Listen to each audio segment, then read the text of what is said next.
Hi, it's Rebecca Black from Syntonic Birth here, and I'm feeling contemplative today, contemplating why do I do what I do, supporting women through pregnancy, birth and postnatally.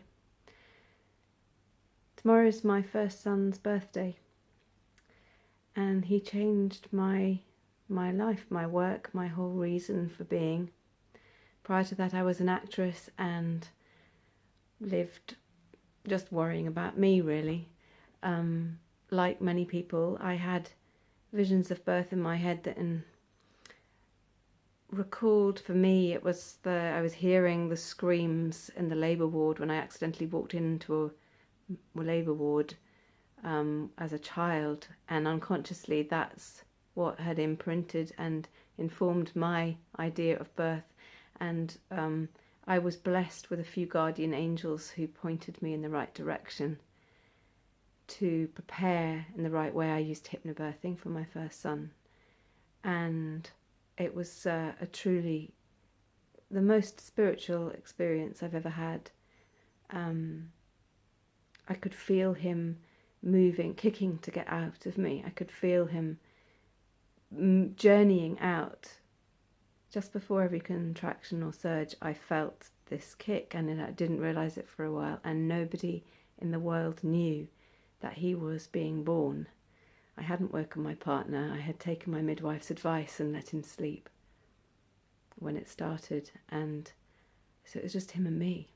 And even now I feel quite emotional telling you about it. I had an independent midwife, and again, when the doctor advised me to do that if I could, I thought she was judging me by the way I spoke and assumed that I had money to squander on independent midwives, and took it as an affront to start with. But then my father-in-law, now late father-in-law, gifted me that, and it was the best £3,000 or £4,000. It wasn't for us then, but it might be now.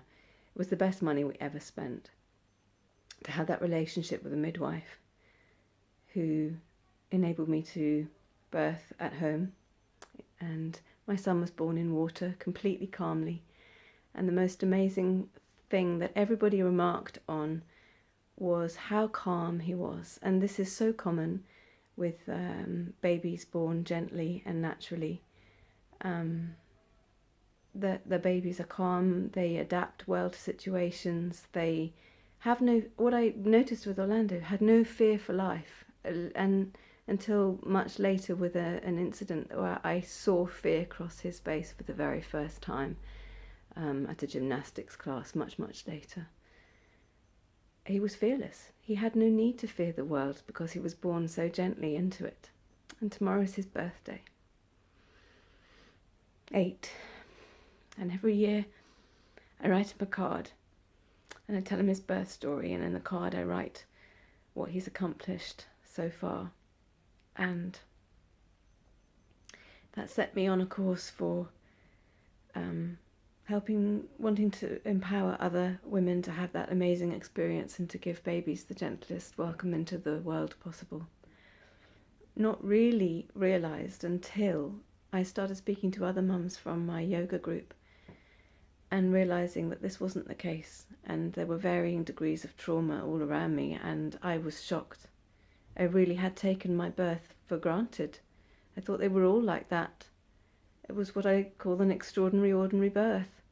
I had no idea that many women have a completely different experience of birth, and this is a generational thing. And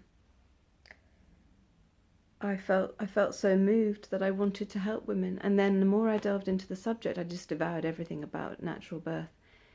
And how babies are sentient beings, life in the womb. I realized the impact that birth has on the baby, and just how profoundly important it is that we get it right for the baby as well as for the mother. So that's why I do what I do, for helping women to prepare for birth. And I've gone on to train in various other things that can help postnatally yoga nidra meditation and EFT. And the EFT can be used to heal birth trauma, and yoga nidra meditation again is very good for trauma, but also just for deep relaxation and recharging. I used it to get myself out of antenatal depression with my second child or second pregnancy, and to survive life with 2 active boys after that. And that's my phone, so I'm going to sign off now, and thank you for watching. Bye bye.